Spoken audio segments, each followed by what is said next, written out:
Yes, good evening friends. Welcome in my YouTube channel RK Study Tags. So today we are going to start a new topic, that is two-stack PDA. Basically, what are the idea behind two-stack PDA? In my last video lectures, we have already studied one-stack PDA, that is either language A to the power n, B to the power n. So two-stack PDA हमें क्यों need पड़ी, ये मैं सारी बात इस video lecture में बताऊंगा. आप लोग बने रहिए मेरे साथ. सपोज हमारे पास कोई इनपुट टेप है यहाँ पर, दिस इज पीडीए. तो ये वाला जो स्ट्रक्चर है सिंगल स्टैक तक, ये वाला तो वही स्ट्रक्चर है जो हम two stack single stack PDA में यूज करते थे, right.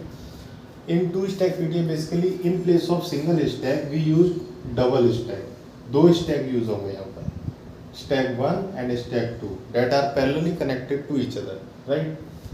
This is input tape, जहाँ पर आपकी जो इनपुट स्ट्रिंग रहेगी वो इसमें बफर में सेव रहेगी. This is PDA. At a single movement first यहाँ से रीड होगा and save into the stack 1, ठीक है. सेम टाइम पर स्टैक 2 आपका इनएक्टिव रहेगा, मीन्स स्टैक 2 में कोई भी एक्शन परफॉर्म नहीं होगी, ठीक है. इसके बाद जैसे ही इसने सिंगल ए को रीड किया, इसने आगे मूवमेंट की, हमारा सेकंड वाला ए आया, सेकंड वाले ए को हम यहाँ पर स्टोर करा देंगे और जो हेड है हमारा, हेड यहाँ से शिफ्ट होकर ऊपर चला जाएगा, ठीक है.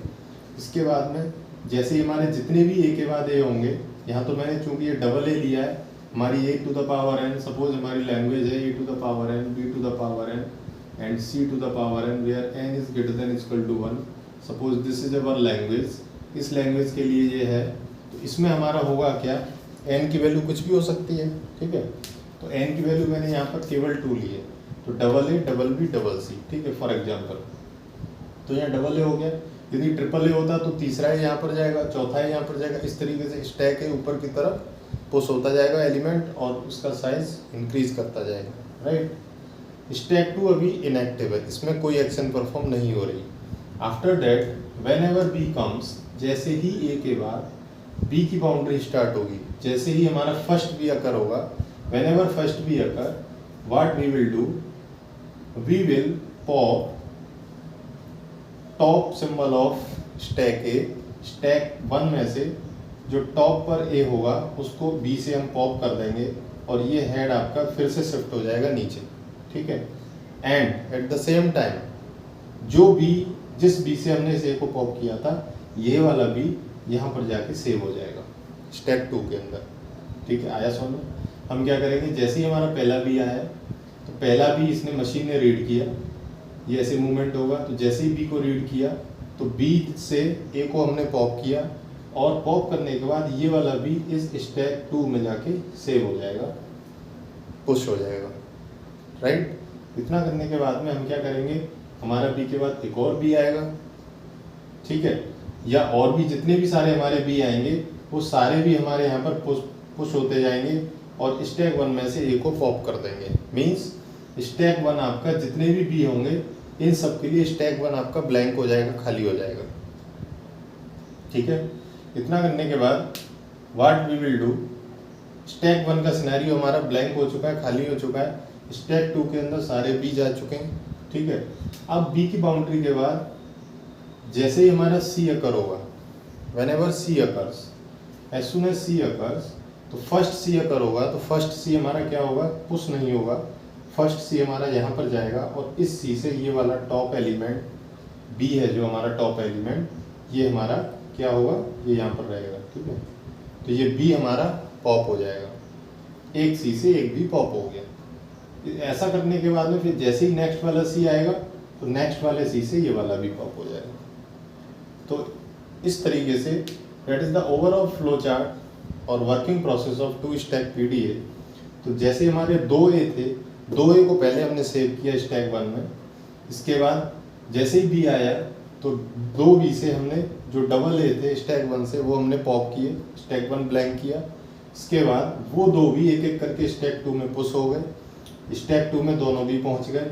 जैसे ही हमारे यहाँ से सी आएंगे उन 2 सी से उन 2 बी को हम पॉप कर देंगे, ठीक है. तो इस तरीके से स्टैक 1 पहले भरेगा, फिल होगा, फिर खाली होगा, फिर उसके बाद में स्टैक 2 फिल होगा और उस समय पर सी आएगा तो सी से हमारा स्टैक 2 ब्लैंक होगा. तो इस तरीके से हमारा स्टैक ए सपोज करो ये स्ट्रिंग मैंने ली है अभी, पहले हमारा यहाँ से यहाँ तक क्या होगा, ये पुश होगा, राइट, पुश होगा कहाँ पर, S1 में, स्टैक 1 में। इसके बाद जो B आएगा, B से क्या होगा हमारा, पॉप होगा, कहाँ से, S1 से, और प्लस पुश होगा स्टैक 2 में, ये वाली वैल्यू स्टैक 2 में सेव हो जाएगी जैसा अभी दिखाया, ठीक है।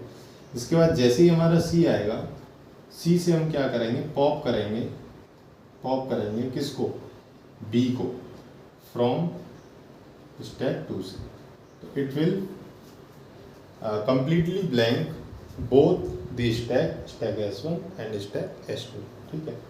लास्ट में हमारा जो Z0 है, Z0 हमारा क्या, टॉप सिंबल ऑफ स्टैक 1, और Z1 है हमारा top symbol of stack 2। At the last जब सारे सिंबल हमारे रीड आउट हो जाएंगे, मीन्स स्ट्रिंग में हमें क्या मिलेगा, ये सारे स्ट्रिंग हमारे हो जाएंगे फिनिश, तो लास्ट में हमें क्या मिलेगा, नल मिलेगा। जैसे ही में नल अकर होगा, देन हम Z0 और Z1 को भी पॉप कर देंगे और हम स्टॉप कर जाएंगे, राइट। तो this is the overall functioning of the question two stack PDA। अब हम इसके मूवमेंट को एक बार देख लेते हैं, that how we can design the tail और transition function of two stack PDA for A to the power n, B to the power n, C to the power n। यदि मैं बात करूं फर्स्ट ट्रांजिशन की, तो यहाँ से मेरा होगा Q0, input is a, current input is a, current state, current input, और आपका आ जाएगा top symbol of stack 1 that is Z0, comma top symbol of stack 2 that is Z2, Z0, Z1, और करना क्या है, हमें इस A को स्टैक 1 में पुश करना है, ठीक है। तो हमारा आ जाएगा Q0 A Z0, कॉमा हम स्टैक 2 में जो टॉप एलिमेंट है उसको हम एज इट इज रखेंगे, क्योंकि अभी हमारा स्टैक 2 में कोई एक्शन परफॉर्म नहीं हो रहा, केवल स्टैक 1 में A को पुश किया है, तो ये देखो A Z0 हो गया, मीन्स पुश हो गया। आफ्टर दैट इसके बाद Q0 current element is a, top symbol of stack 1, ये स्टैक 1 है, ठीक है, ये स्टैक 1 है, और आपका ये वाली वैल्यू है स्टैक 2, सेम ये हमारा स्टैक 1 है और ये हमारा स्टैक 2 है, राइट। इस तरह से समझ में आएगा। State is Q0, current input is a, stack 1 के टॉप पर आप क्या पहुंच गया, अभी हमने A को डाला था उसमें, तो टॉप एलिमेंट Z0 नहीं रहेगा, अब A हो जाएगा, A के बाद A आएगा, और स्टैक 2 तो कोई एक्शन परफॉर्म हुई नहीं है, तो वो एज इट इज रहेगा। Q0 A को A के ऊपर हमने पुश किया तो A हो जाएगा, ठीक है, और स्टैक 2 एज इट इज रहेगा। इतना आगे सुनिए। नेक्स्ट हम करेंगे Q0। अब ये वाला जो हमारा ट्रांजिशन है, ये मल्टीपल टाइम चलेगा, मीन्स ये लूप में चलेगा। जितने भी Q0 स्टेट पर A के बाद A आएंगे, मीन्स जितने भी A की पावर n होंगी, उन सारे A की पावर n के लिए ये पुश करता रहेगा स्टैक 1 के अंदर, और ये मल्टीपल टाइम चलता रहेगा, ठीक है। इसके बाद जैसे ही A फिनिश होगा, तो A के बाद हम कहाँ पर पहुँचेंगे, B की पावर n। जैसे ही B आना शुरू होगा, तो मैंने लॉजिक क्या बताया था, जैसे ही B आएगा तो B से हम A को पॉप करेंगे और उस B को हम स्टैक 2 में पुश कर देंगे, ठीक है। तो Q0 current input is B, जैसे ही हमारा B आएगा करंट इनपुट इज B, और B के बाद में टॉप पर क्या रहेगा, स्टैक 1 के टॉप पर A, और स्टैक 2 का टॉप Z1। क्या करेंगे, हम स्टेट चेंज करेंगे पहली चीज़ तो, क्योंकि हम फर्स्ट टाइम पॉप करने जा रहे हैं, तो Q0 से Q1 हो जाएगा, ठीक है, Q1 स्टेट हो गई, और स्टैक 1 से पॉप होगा एलिमेंट, तो स्टैक 1 में क्या एक्शन होगा, नल का मतलब पॉप होता है, ठीक है। इसके बाद B जो नल हुआ, B ने A को पॉप किया, बट B स्टोर भी तो होगा स्टैक 2 में, तो स्टैक 2 में क्या आ जाएगा यहाँ पर, B Z1, B हमारा यहाँ पर स्टोर हो गया, इसलिए हमने लिखा B Z1। जैसे यहाँ लिखा था A Z0, ऐसे यहाँ पर आ जाएगा B Z1, right. Next is एक ट्रांजिशन और हमें देना पड़ेगा इसके लिए, बिकॉज मोर देन 1 भी हो सकते हैं, ठीक है, क्योंकि ये स्टेट चेंज हो चुकी है, तो ये ट्रांजिशन आपका केवल एक ही बार चलेगा।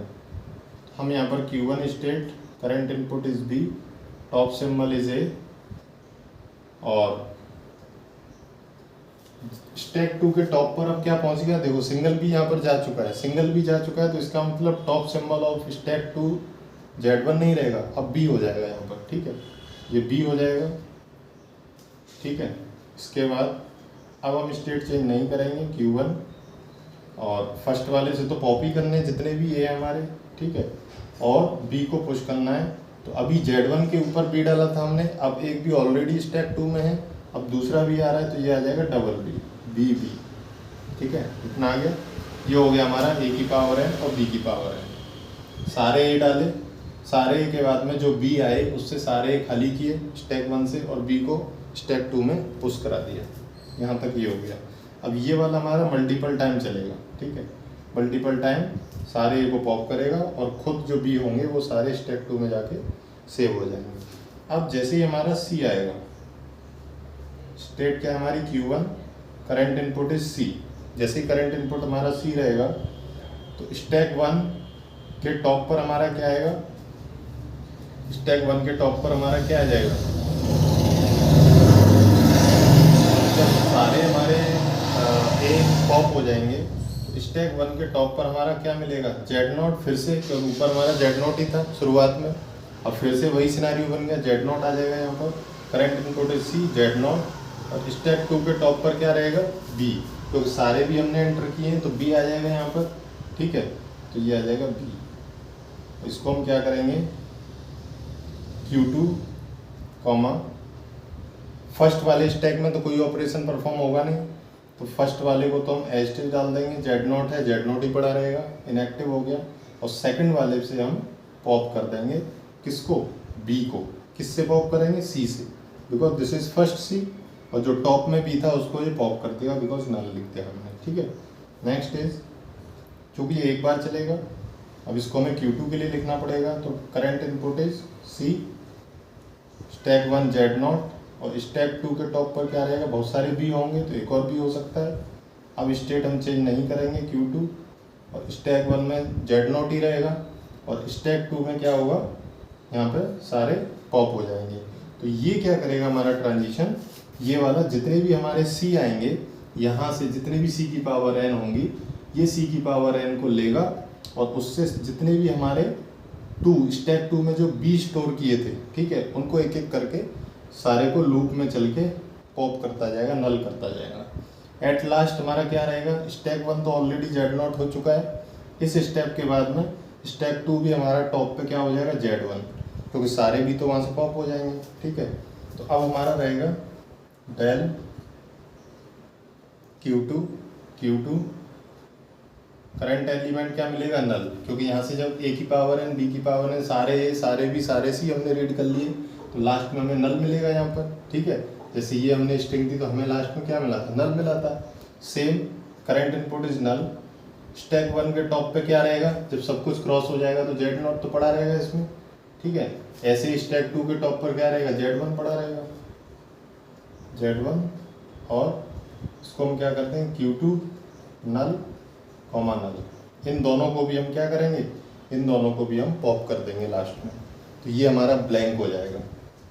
इस तरीके से ये हमारे ट्रांजिशन फंक्शंस हो गए for transition functions for A to the power n, B to the power n, C to the power n, where n is greater than or equal to 1 with the help of 2 stack PDA, ठीक है। तो these are the transition function जो हमारे 2 stack PDA में काम आएंगे, जिसकी वजह से ये हम पूरा सिनेरियो कर पाएंगे, ठीक है। तो इस तरह के पैटर्न के लिए हम यदि इसको मूवमेंट को चलाते हैं तो हमारा PDA डिज़ाइन इजीली हो पाएगा। एक चीज़ और मैं बता दूं, बेसिकली 2 स्टैक PDA होता क्या है, हमारा 2 स्टैक PDA की जो पावर होती है वो ट्यूरिंग मशीन के इक्विवेलेंट होती है। But why we are not using 2 stack PDA, इसलिए यूज़ नहीं करते हैं because due to increase the number of stack, hardware increase होता है तो कॉस्ट फैक्टर आ जाती है, cost will increase, that's why we are using Turing machine in next unit, ठीक है। इसलिए हम 2 स्टैक PDA यूज़ नहीं करते हैं। यदि हम चाहें तो 3 स्टैक PDA भी यूज़ कर सकते हैं, 4 स्टैक PDA भी यूज़ कर सकते हैं, but due to increase in hardware cost, that's why we are using Turing machine, right.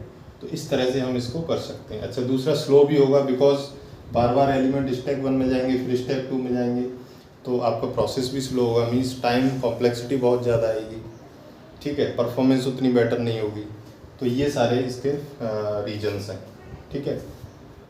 Video समझ में आए तो लाइक करना, कमेंट करना, और नेक्स्ट वीडियो किस पर बनाऊँ आप उसमें कमेंट में डालिए। Thank you.